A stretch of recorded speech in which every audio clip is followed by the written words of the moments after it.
پھر جب آکوپائڈ کشمیر کو انڈین کانسٹیٹیوشن میں تبدیلی کر کے غیر قانونی طور پہ، غیر آئینی طور پہ، ناانصافی کی بنیاد پہ مقبوضہ کشمیر کا سٹیٹس بدلا گیا، تو بجائے اس کے کہ کشمیریوں کا وکیل صفائی پاکستان اس پہ سٹینڈ لیتا، قوم کو یہ بتایا گیا کہ جمعے والے دن 12 بجے آدھے گھنٹے کے لیے دھوپ میں کھڑے ہو جایا کرو۔ یہ ایسی باتیں تھیں جو کہ سنجیدہ قیادت ایسی باتیں نہیں کرتی۔ آج مجھے بتائیے کیا ہوا؟ وہی پاکستان ہے، وہی فوج ہے، وہی فوج اور وہی پاکستان ہے، لیکن آج فوج کا سربراہ ایک شیر دل قرآن کا حافظ ہے، جس کا ایمان مضبوط ہے، اور اس ایمان کی مضبوطی کی بنیاد پہ بھارت کا بہت خطرناک آدمی ہے، اور میں بتانا چاہتا ہوں واقعی بہت خطرناک آدمی ہے۔ میں بھی انہیں کئی سال سے جانتا ہوں، ایسے خطرناک سے پنگا نہیں لینا۔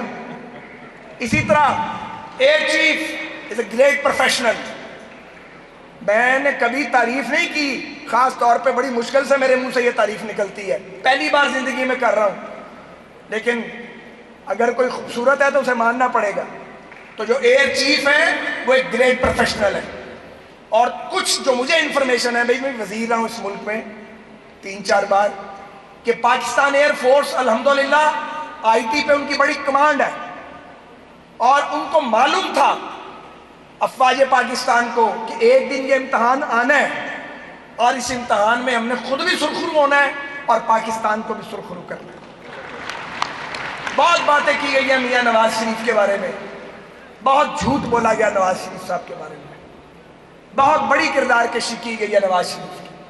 جب میاں نواز شریف نے اصلاح احوال کی کوشش کی ہے، کبھی مخالف جماعتوں نے ان کو ٹارگٹ کیا ہے، کبھی ماشاء اللہ والوں نے ان کو ٹارگٹ کیا ہے، اور کبھی بکاؤ اہل قلم نے ان کو معاف نہیں کیا۔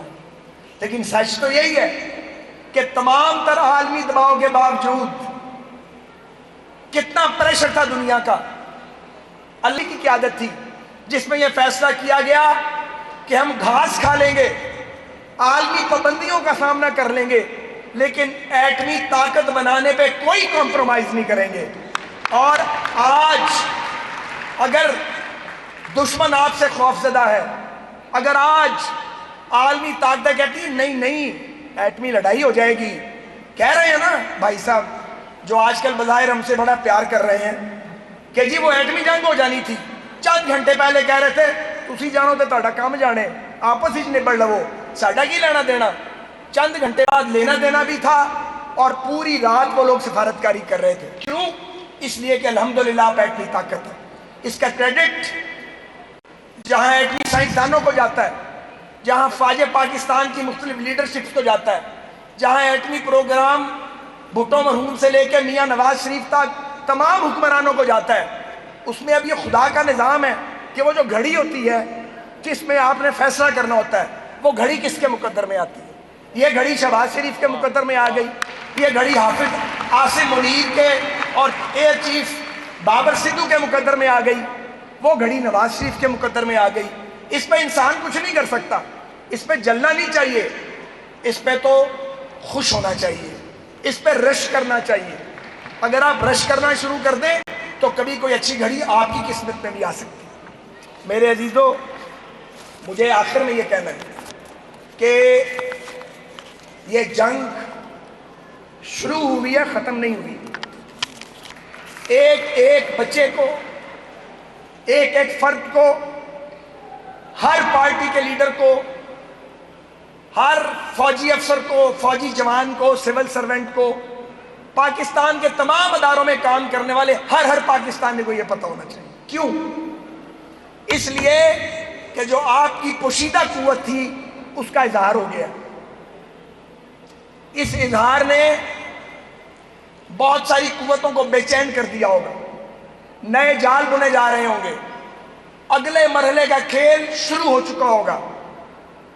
اللہ نہ کرے دشمن آپ پر اب اندر سے حملہ ور ہوگا، کیونکہ آپ کے سامنے آنے کی ہمت نہیں ہے کافی عرصے تک، سامنے آنے کی تیاری بھی کی جا رہی ہوگی، لیکن اندر سے آپ کو ہٹ کیا جائے گا۔ دشمن آرام سے نہیں بیٹھے گا، اور دشمن وہ جو سامنے ہے وہ صرف آپ کا دشمن نہیں ہے، اس کے فیسیلیٹیٹر بھی آپ کے ساتھ نہیں ہے، جو بظاہر آپ کو بہت اچھے دکھ رہے ہوں گے وہ بھی آپ کے ساتھ نہیں ہے۔ تو پھر کیا کرنا چاہیے؟ پھر کرنا یہ چاہیے کہ جو بیماریاں پاکستان کو لاحق ہیں اب ان بیماریوں کا علاج کریں۔ آج وزیر اعظم پاکستان میرے بڑے بھائی ہیں، میرے لیڈر ہیں، آج سب سے زیادہ ذمہ داری میاں محمد نواز شریف صاحب اور شہباز شریف صاحب آپ کی ہے۔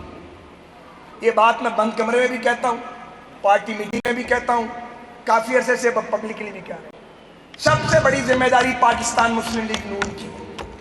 اگر ہم واقعی قائد اعظم کے وارث اور اس ملک کی بانی جماعت کے وارث ہیں پھر سب سے پہلے دل ہمیں بڑے کرنے پڑیں گے، ہمیں آگے بڑھنا پڑے گا۔ دوسری بڑی ذمہ داری افواج پاکستان کی لیڈرشپ کی، اللہ نے ان کو بہت عزت دی ہے، ایسی عزت جو اس سے پہلے بہت ساروں کو نصیب نہیں ہوئی۔ تو جب اللہ تعالیٰ مہربانی کرتے ہیں، عزت عطا کرتے ہیں اور بعض اوقات گرتے ہوئے آپ کو کھڑا کر دیتے ہیں تو پھر آپ کی ذمہ داریاں بڑھ جاتی ہیں۔ آج پاکستان کو سیاسی ہم آہنگی کی ضرورت ہے، پاکستان میں سیاسی درجہ حرارت نیچے لانا ہوگا۔ وزیر اعظم صاحب نے قومی اسمبلی میں یہ بات کہی ہے کہ ہم بات کرنے کے لیے تیار ہیں، بات ہونی چاہیے۔ میں ایک انفرادی حیثیت میں یہ آواز بڑے عرصے سے بلند کر رہا ہوں، یہ میرا فنڈامنٹل رائٹ ہے، بات کرنی چاہیے اور دوسروں کو بات سننی چاہیے، اور بات کسی شرط کے بغیر ہونی چاہیے دونوں طرف سے، کیونکہ جب شرطوں سے گفتگو ہوتی ہے وہ کبھی وہ بیل منڈی نہیں چڑھتی۔ ہمیں اپنے ملک کے اندر ہارمونی لانی ہے، اور ایک اور مکالمہ یہاں چاہیے، وہ چاروں فیڈریٹنگ یونٹس کے درمیان مکالمہ ہونا چاہیے، مقابلہ نہیں مکالمہ، سندھ، کے پی کے، پنجاب اور بلوچستان، تاکہ یہ منترا بھی ختم ہونا چاہیے کہ پنجاب کھا گیا، پنجاب کھا گیا۔ ایک بات تو ثابت ہو گئی نا کہ کشمیریوں نے اور پنجابیوں نے جو وار فرنٹ پہ ہم 77-78 سال سے بیٹھے ہوئے ہیں، پوری جنگ لڑی ہے، لڑی پورے ملک نے ہے، پر پنجابی اور کشمیری پیچھے تو نہیں رہے۔ اب یہ الزام اتر جانا چاہیے۔ 65 میں بھی ہم نے بہت خون دیا تھا، پارٹیشن پر بھی خون دیا تھا، اب پھر خون بہا ہے، سب نے مل کے جنگ لڑی ہے، لیکن چاروں صوبوں کے جو نمائندے ہیں انہیں بھی مل بیٹھنا چاہیے، حل کرنا چاہیے۔ 91 کے واٹر ریکارڈ میں میاں نواز شریف یہ مسئلہ حل کر چکے ہیں، اب مسئلہ اس پہ عمل درآمد کا ہے، ہمیں مل کے عمل درآمد کرنا ہے۔ یہ جو ہمارا پانی بند کرنا چاہتا ہے ہندوستان، خدا نہ خواستہ اگر یہ اس میں کامیاب ہوتا ہے تو کیا ایسا ہوگا کہ ایک صوبے کو پانی ملے گا اور دوسرے کو نہیں ملے گا؟ سب کا پانی بند ہوگا یار، سب تکلیف میں آئیں گے۔ تو میں یہ کہنا چاہ رہا ہوں کہ اب وقت آ گیا ہے کہ سیاسی مفاہمت کی طرف بڑھا جائے، اب وقت آ گیا ہے کہ جنہوں نے ہتھیار اٹھائے ہوئے ہیں ان کے ساتھ وداؤٹ ایف اینڈ بٹ پوری قوم مل کے لڑے اور اپنی فورسز کے ساتھ کھڑی ہو جائے۔ جو بم چلاتے ہیں، جو ریلوں کے اپنا جعفر ایکسپریس پہ حملے کرتے ہیں، جو ہماری ریاستی املاک کو تباہ کرتے ہیں، جو معصوم شہریوں پہ بم چلاتے ہیں، ان کو فرنٹ فٹ کے ساتھ ان سے لڑنا، پوری قوم مل کے لڑے اپنی فوج کے ساتھ۔ اور جو ناراض عناصر ہیں، جن کی بات میں کڑواہٹ ہے، ان کی کڑواہٹ کو برداشت کریں، ان سے بات چیت کریں۔